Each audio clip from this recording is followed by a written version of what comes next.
നമ്മുടെ അടുക്കളയിലുള്ള ഈ ഒരു സാധനം വെച്ച് നമുക്കൊരു ടാൻ റിമൂവർ ഉണ്ടാക്കിയാലോ. അപ്പോൾ ഇത് മസൂർ പരിപ്പാണ് കേട്ടോ. അത് 2 സ്പൂൺ ഒരു മിക്സിയുടെ പൊടിക്കുന്ന ജാറിലേക്ക് ഇട്ട് കൊടുത്തിട്ടുണ്ട്. അതുപോലെ തന്നെ പത്തിരിപ്പൊടി എടുത്തിട്ടുണ്ട് ഒരു 3 സ്പൂണോളം കേട്ടോ. ഇത് നമുക്ക് സ്റ്റോർ ചെയ്ത് വെക്കാവുന്നതാണ്, ഫ്രിഡ്ജിലൊന്നും വെക്കാതെ തന്നെ.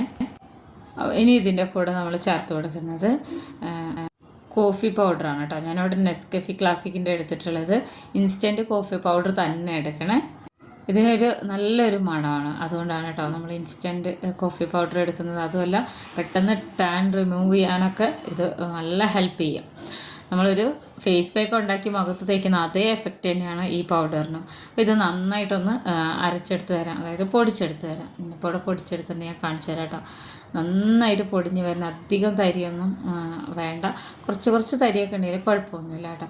അപ്പോൾ അതാ ഞാനിവിടെ പൊടിച്ചെടുത്ത് വരുന്നുണ്ട്. ഈ ഒരു കളറിലാണ് ഇരിക്കുക കേട്ടോ. നമ്മളിതിൽ ഓൾറെഡി ചേർത്തിട്ടുള്ളത് പരിപ്പ്, മസൂർ പരിപ്പും അതുപോലെ കോഫി പൗഡറും അരിപ്പൊടിയും. ഓൾറെഡി ഇതിൽ തന്നെ 3 സാധനങ്ങളുണ്ട്. ഇത് ഈ ഒരു രീതിയിൽ തന്നെ നമുക്ക് ഉണ്ടാക്കിയിട്ട് പല കാര്യങ്ങളും ഇതുകൊണ്ട് ചെയ്യാൻ പറ്റും കേട്ടോ. ഇങ്ങനെയാണ് ഈ ഒരു തരി ഇരിക്കുക. അപ്പം ഞാനിത് കുറച്ചധികം പൊടിച്ച് വെച്ചതാണ് കേട്ടോ. ഇത്ര ഉണ്ടെങ്കിലാണ് നമുക്കിത് പൊടിഞ്ഞ് കിട്ടുന്നുള്ളൂ. ഈ ഒരു മിക്സിയുടെ ജാറിൽ ഞാനിതൊരു പാത്രത്തിലേക്ക് മാറ്റുകയാണ് ചെയ്യുന്നത് കേട്ടോ. ഞാൻ ഈ ഒരു സമ്മർ സീസൺ ആയതിനു ശേഷം കൈയുടെയും കാലിൻ്റെയൊക്കെ ഒരു ടാൻ മാറാൻ വേണ്ടി ചെയ്യുന്ന ഏറ്റവും സിമ്പിളായിട്ടുള്ള റെമഡിയാണ് കേട്ടോ. ഇത് ഞാനിവിടെ മാറ്റി വെച്ചിട്ടുണ്ട്. പിന്നെ ഞാൻ എടുത്തിട്ടുള്ള പിയേഴ്സ് സോപ്പാണ്. ഈ സോപ്പ് മേക്കിങ്ങിൻ്റെ വീഡിയോ ഞാൻ ഒരുപാട് ഇട്ടിട്ടുണ്ട്. ഒത്തിരി ആൾക്കാർ നല്ല അഭിപ്രായം പറഞ്ഞിട്ടുണ്ട് കേട്ടോ. സോപ്പ് മേക്ക് ചെയ്യുന്നത് ഒരുപാട് ഇഷ്ടമാണ് നമ്മുടെ സബ്സ്ക്രൈബേഴ്സിന്. അത് നമ്മുടെ ആവശ്യത്തിന് മാത്രമല്ല, നമുക്ക് സെല് ചെയ്യാനും പറ്റും, അടുത്തുള്ള ഫ്രണ്ട്സുകൾക്കൊക്കെ കൊടുക്കാനും പറ്റും. അത് നമ്മുടെ ഐഡിയയിൽ വലിയ ദോഷമില്ലാതെ നമുക്ക് ഉണ്ടാക്കിയെടുക്കാവുന്നതേ. അപ്പോൾ സിമ്പിളായിട്ട് നമുക്ക് കിട്ടുന്നത് പിയേഴ്സ് സോപ്പാണ്.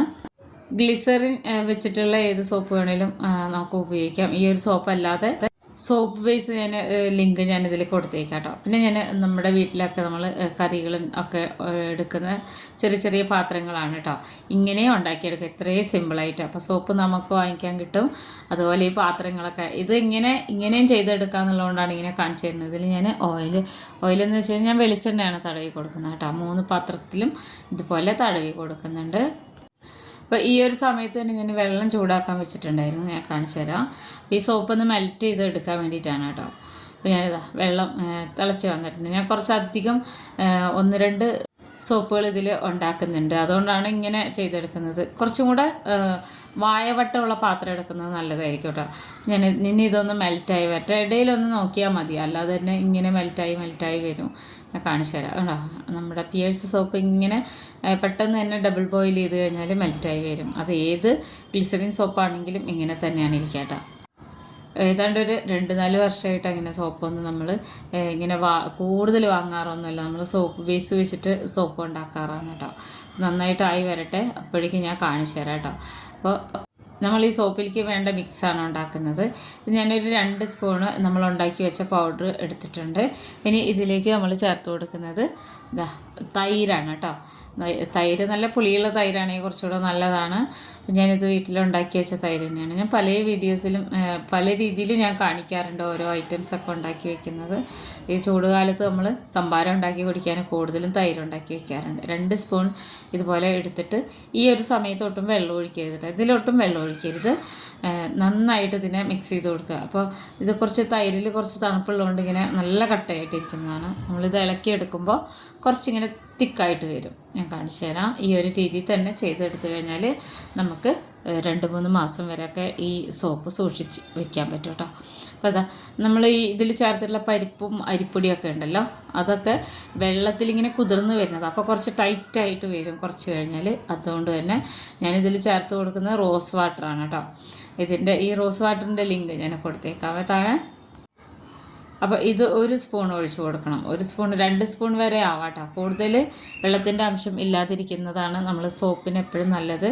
പ്രത്യേകിച്ച് നമ്മളിതിൽ വെള്ളം ചേർക്കുകയോ ചെയ്യരുത്. ഈ തൈരിലുണ്ടാവുന്ന ആ ഒരു ചെറിയ വെള്ളത്തിൻ്റെ അംശം മാത്രമേ ഉണ്ടാവുള്ളൂ. പക്ഷെ അത് കുഴപ്പമൊന്നുമില്ല. ഈ സോപ്പ് ഞാൻ ഈ ഒരു സമ്മർ സീസൺ ആയി കഴിഞ്ഞാൽ ഉണ്ടാക്കി വെക്കുന്ന സോപ്പാണ് കേട്ടോ. പിന്നെ എൻ്റെ ഫ്രണ്ട്സുകളൊക്കെ എന്ന് വെച്ച് കഴിഞ്ഞാൽ അത്യാവശ്യം എൻ്റെ സോപ്പൊക്കെ വാങ്ങിക്കുന്നവരാണ്. അവർക്ക് ഇതുവരെ പ്രശ്നമൊന്നും വന്നിട്ടില്ല അത് സൂക്ഷിച്ച് വയ്ക്കുമ്പോഴോ അല്ലെങ്കിൽ ഉപയോഗിക്കുമ്പോഴോ ഒന്നും. അതുകൊണ്ട് ഇന്ന് സോപ്പ് കുറച്ച് അധികം ഉണ്ടാക്കുന്നുണ്ട്, പലരും പല രീതിയിൽ പറഞ്ഞതുണ്ട്, അതിനനുസരിച്ചാണ് കേട്ടോ. അപ്പോൾ ഇത് എനിക്ക് ഉണ്ടാക്കുന്ന സോപ്പ്, അതുകൊണ്ടാണ് ഇങ്ങനെ സിമ്പിളായിട്ട് കാണിച്ചു തരുന്നത്. അതാ നമ്മുടെ സോപ്പ് ബേസ് പിയേഴ്സ് സോപ്പൊക്കെ നന്നായിട്ട് മെൽറ്റായി വന്നിട്ടുണ്ട്. പിന്നെ ഈ സോപ്പിന് ഒരു പ്രത്യേക കളറല്ലേ പിയേഴ്സ് സോപ്പിന്, അതുകൊണ്ട് തന്നെ പ്രത്യേകിച്ച് ഇതിൽ കളർ ചേർക്കേണ്ട കാര്യമൊന്നുമില്ല. പക്ഷെ നമ്മൾ ഇപ്പോൾ ഈ ഉണ്ടാക്കി വെച്ച ഈ കൂട്ടുണ്ടല്ലോ, അത് ഇതിൽ ചേർത്ത് കൊടുക്കുമ്പോൾ ചെറുതായി കളർ വരും. അതുകൊണ്ട് ഇതിൽ ഗുണത്തിനോ മണത്തിനോ ഒന്നും പ്രത്യേകിച്ച് ഇനിയൊന്നും ചേർക്കണ്ട. നമ്മൾ ഉണ്ടാക്കി വെച്ച ഈ ഒരു കൂട്ട് ഇതിലേക്ക് ഇട്ട് കൊടുക്കണം കേട്ടോ. അപ്പോൾ ഈ സമയത്ത് തീ നല്ലോണം കുറച്ച് വെക്കണം. ഇത് ചൂടിലിരിക്കുമ്പോൾ തന്നെ ഇതെല്ലാം ചെയ്തെടുക്കണം. ഡബിൾ ബോയിൽ ചെയ്തുകൊണ്ടിരിക്കുമ്പോൾ തന്നെ നമ്മളിത് മിക്സ് ചെയ്യുകയൊക്കെ വേണം കേട്ടോ, അല്ലെങ്കിൽ വിചാരിച്ച പോലെ ആവില്ല, പെട്ടെന്ന് കട്ടയായിട്ട് വരും.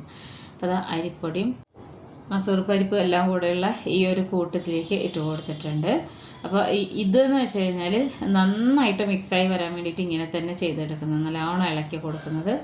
നമ്മളിപ്പോൾ ഉണ്ടാക്കി വെച്ച ഈ ഒരു പൗഡർ ഉണ്ടല്ലോ, അത് ഒരുപാട് ഉപയോഗമാണ് കേട്ടോ. ഈ ഒരു വെയിലത്തൊക്കെ നമുക്ക് ഞാൻ കാണിച്ചു തരാം അത് എന്തൊക്കെ രീതിയിലാണ് ഉപയോഗിക്കുന്നത് എന്നുള്ളത്. അപ്പോൾ നന്നായിട്ട് കട്ടകളൊന്നും ഇല്ലാതെ ഈ ഒരു സോപ്പ് പീസിൻ്റെ കൂടെ തന്നെ മിക്സായിട്ട് വരണം കേട്ടോ. എന്നാൽ ഇത് അധികം ഇങ്ങനെ പതഞ്ഞ് വരാനും പാടില്ല. ഇനി ഞാനിവിടെ തീ കുറച്ച് വെച്ചിട്ട് 1-2 സാധനം ചേർക്കുന്നുണ്ട്. ഇതെന്താണെന്നറിയോ, ഇത് നമ്മൾ ഒരു 2-4 വീഡിയോയ്ക്ക് മുന്നേ ഇട്ടിട്ടുണ്ടായിരുന്നു ഓയിൽ ഉണ്ടാക്കിയെടുക്കുന്നത്. ഇത് വേണമെന്നില്ല, വെളിച്ചെണ്ണ ആയാലും മതി. നാരങ്ങയുടെ തൊലി വെച്ചിട്ട് ഉണ്ടാക്കുന്ന ഒരു വീഡിയോ ഇട്ടിരുന്നില്ലേ, അതാണ് കേട്ടത്. അതിൽ ഞാൻ വേറെ കുറച്ച് ഇൻഗ്രീഡിയൻസ് ഒക്കെ ചേർക്കുന്നതും ഇട്ടിട്ടുണ്ടായിരുന്നു. അത് നല്ല കളറായി വന്നിട്ടുണ്ട് കേട്ടോ. അതല്ലെങ്കിൽ വെളിച്ചെണ്ണ എടുത്താൽ മതി. ഞാനിവിടെ 2 സ്പൂണോളം ചേർത്ത് കൊടുക്കുന്നുണ്ട്. അപ്പോൾ വെളിച്ചെണ്ണ ആണെങ്കിൽ 1 സ്പൂൺ ചേർത്ത് കൊടുത്താൽ മതി. ഇത് വളരെ നല്ലതാണ് കേട്ടോ. ശരീരമൊക്കെ നല്ല കളർ വയ്ക്കാനും നല്ല ഇങ്ങനെ ഡ്രൈ ആവാതിരിക്കാനൊക്കെ വളരെ നല്ലതാണ് ഈ ഓയിൽ. അപ്പോൾ കാണാത്തവരുണ്ടെങ്കിൽ ഒന്ന് കണ്ടു നോക്കണം. ഒത്തിരി നമ്മൾ വീഡിയോ ഇട്ടിട്ടുണ്ട് ഇതുപോലെ സോപ്പ് ഉണ്ടാക്കുന്നതും ഓയിൽ ഉണ്ടാക്കുന്നതൊക്കെ. അപ്പോൾ ഈ ഓയിൽ ഇതുപോലെ ചേർത്ത് കൊടുത്തിട്ട് നന്നായിട്ട് ഇതിന് മിക്സ് ചെയ്തെടുക്കണം. അപ്പോൾ അത്യാവശ്യം നന്നായിട്ടൊന്ന് ആയി വരുന്നുണ്ട് കേട്ടോ. ഈ ഒരു സമയത്ത് നമുക്ക് ഇതിൽ നിന്ന് മാറ്റാം. നമ്മൾ ഓൾറെഡി സോപ്പ് ഏതിലാണ് ഒഴിക്കേണ്ടതെന്നൊക്കെ ഉള്ളതുകൊണ്ട് എണ്ണ തേച്ചിട്ടൊക്കെ വെച്ചിട്ടുണ്ടായിരുന്നില്ലേ, അതിലേക്ക് നമ്മളിത് നേരിട്ട് ഒഴിച്ചു കൊടുക്കുകയാണ്.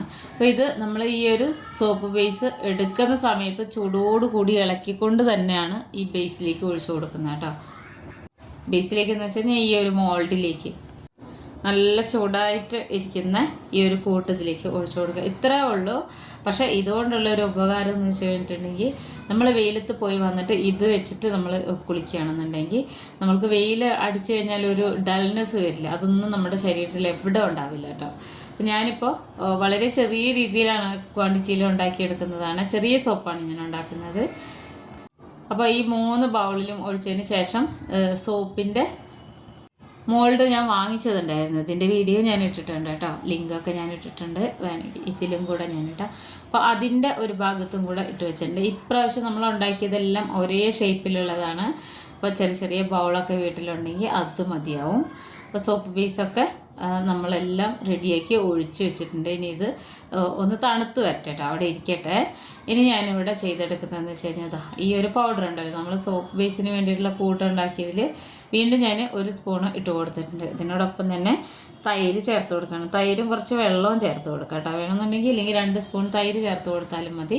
എന്നിട്ട് ഇതിന് നന്നായിട്ട് ഒന്ന് മിക്സ് ചെയ്തെടുക്കണം. ഇത് എന്തിനാണെന്നറിയോ, നമ്മളുടെ കയ്യിലും അതുപോലെ കൈയൊക്കെയാണ് എപ്പോഴും വെയിൽ കൊള്ളുന്നത്. നമ്മൾ എത്രയൊക്കെ സൺസ്ക്രീം തേച്ചെന്ന് പറഞ്ഞാലും ഉച്ചയ്ക്കൊക്കെ നമ്മൾ പുറത്തിറങ്ങി കഴിഞ്ഞിട്ടുണ്ടെങ്കിൽ ശരിക്കും ഒരു ഡൾനെസ് വരാറുണ്ട്. എനിക്കങ്ങനെ വരാറുണ്ട് കേട്ടോ. അപ്പോൾ ഞാനിത് കയ്യിൽ ഇത് ഒരു സ്ക്രബ്ബറായിട്ട് ഉപയോഗിക്കാം കേട്ടോ. കൈയൊക്കെ നന്നായി കഴുകി തുടച്ചതിന് ശേഷം നമ്മൾ ഉണ്ടാക്കി വെച്ച ഈ ഒരു സ്ക്രബ്ബ് കയ്യിലിട്ട് കൊടുക്കുക. ചെറിയൊരു തരിയൊക്കെ ഉള്ളതുകൊണ്ട് തന്നെ ഇതിങ്ങനെ കയ്യിൽ ഇട്ട് കഴിഞ്ഞിട്ട് ഇങ്ങനെ നന്നായിട്ടൊന്ന് അധികം ഇങ്ങനെ ബലം കൊടുക്കാതെ ഇതിങ്ങനെ ഉരച്ചെടുക്കുമ്പോൾ ശരിക്കും നല്ല സോഫ്റ്റ് ആയിട്ട് ഇരിക്കുകയും ചെയ്യും. നല്ല മാറ്റമാണ് കേട്ടോ ഇങ്ങനെ ചെയ്യുക. അപ്പോൾ നമ്മളിങ്ങനെ ഈ വെയിൽ നേരിട്ട് തട്ടുന്ന ഈ ഭാഗത്തൊക്കെ ഇങ്ങനെ സ്ക്രബ് ചെയ്ത് കൊടുക്കുക. ഒട്ടും സമയമില്ലാത്തവരാണെങ്കിൽ ഇങ്ങനെ സോപ്പ് ഉണ്ടാക്കി വെച്ചാൽ മതി. ഒരു അരമണിക്കൂറിനുള്ളിലൊക്കെ തന്നെ ഇത് ഉണ്ടാക്കി വെക്കാൻ വരുള്ളൂ കേട്ടോ. ഈ സമ്മർ സീസൺ കഴിയുന്നവരെന്ന് വെച്ച് കഴിഞ്ഞാൽ നമുക്ക് വളരെ ബുദ്ധിമുട്ടാണ് പല കാര്യങ്ങളും, പ്രത്യേകിച്ച് വെയിലത്ത് പോയി വന്നാൽ നമ്മളുടെ ഫേസിനായാലും സ്കിന്നിനാണെങ്കിലും. അപ്പോൾ ബാക്കിയുള്ള ഈ ഒരു പൗഡർ ഉണ്ടല്ലോ, ഇത് നമ്മൾ എടുത്ത് വെക്കണം, ഫ്രിഡ്ജിലൊന്നും വെക്കേണ്ട. ഒരു 10 മിനിറ്റ് കഴിഞ്ഞിട്ട് സ്ക്രബ് ചെയ്ത ഭാഗങ്ങൾ കഴുകി കളയണം കേട്ടോ, കൈയുടെ വിരലും കൈയൊക്കെ. അപ്പോൾ നമ്മുടെ ഈ സോപ്പ് നന്നായിട്ട് തണുത്ത് വന്നിട്ടുണ്ട്. ഇതുപോലെ നല്ല ഷേപ്പിൽ കിട്ടും. ഏതിലാണോ നമ്മൾ ഒഴിച്ച് വയ്ക്കുന്നത് ആ ഒരു പാത്രത്തിൻ്റെ ഷേപ്പ് പോലെ തന്നെ കിട്ടും, എണ്ണ തടവി വെച്ചതുകൊണ്ട്. ഞാൻ ഇങ്ങനെ സൂക്ഷിച്ച് വയ്ക്കുന്നത്. ഇത് നമുക്ക് എന്താണെങ്കിലും ഒരു 2-3 ആഴ്ച പോകാനുള്ള സോപ്പുണ്ട് കേട്ടോ. ഇത് പതയാതിരിക്കുകയോ അങ്ങനെ ഒന്നും തന്നെ ഇല്ല. പക്ഷേ നമ്മൾ സാധാരണ സോപ്പ് ഉപയോഗിക്കുന്നതിനെക്കാട്ടിലും വളരെ നല്ലതാണ് കേട്ടോ ഇത്. അപ്പോൾ ഇനി വേനൽക്കാലത്തൊക്കെ ഇങ്ങനത്തെ ഈ ടാൻ റിമൂവർ സോപ്പ് ഉണ്ടാക്കി വെച്ചാൽ വളരെ നല്ലതാണ് കേട്ടോ. പല രീതിയിലുള്ള നമുക്ക് വലിയ ചിലവൊന്നുമില്ലാതെ നമ്മൾ അടുക്കളയിലുള്ള സാധനങ്ങളൊക്കെ വെച്ചിട്ട് ഉണ്ടാക്കിയെടുത്തിട്ടുള്ള നല്ല അടിപൊളിയായിട്ടുള്ള വളരെ ഉപകാരമുള്ളൊരു സോപ്പുകളാണ് കേട്ടോ. അപ്പോൾ ഒരു സോപ്പ് വെച്ച് നമ്മൾ 4 സോപ്പാണ് ഉണ്ടാക്കി വെച്ചിട്ടുള്ളത്. എല്ലാവർക്കും ഇഷ്ടമാവും. ഒരു സോപ്പ് ഉണ്ടാക്കി കഴിഞ്ഞാൽ തന്നെ നമ്മളത് യൂസ് ചെയ്താൽ മനസ്സിലാവും നമ്മളെ സ്കിന്നൊന്നും ഡ്രൈ ആവില്ല. നല്ലൊരു ഫ്രഷ് ആയിട്ടുള്ളൊരു ഫീലാണ് കേട്ടോ. അപ്പോൾ ഞാനിത് പതയുന്നുണ്ടോ എന്ന് കാണിച്ചു തരാം. കണ്ടോ, സോപ്പ് നന്നായിട്ട് പതഞ്ഞ് വരുന്നുണ്ട്. ഇത് കയ്യിൽ തേച്ച് കഴിഞ്ഞാൽ നല്ലൊരു ഫീലാണ്. എല്ലാവരും ഉണ്ടാക്കി നോക്കണം. വീഡിയോ ഇഷ്ടപ്പെട്ട ചാനലൊന്ന് സബ്സ്ക്രൈബ് ചെയ്യണം. ഫ്രണ്ട്സിനൊക്കെ ഒന്ന് ഷെയർ ചെയ്ത് കൊടുത്തേക്കണേ. ഈ ഒരു ചൂടുകാലത്ത് നമ്മൾ മുഖമൊക്കെ ശ്രദ്ധിക്കുന്ന പോലെ തന്നെ കൈയും കാലൊക്കെ ഇതേപോലെ തന്നെ മാക്സിമം ശ്രദ്ധിച്ചു കഴിഞ്ഞാൽ ചുളിവുകളൊന്നും ഇല്ലാതിരിക്കും. അപ്പോൾ എല്ലാവരും ഉപയോഗിച്ച് നോക്കണേ.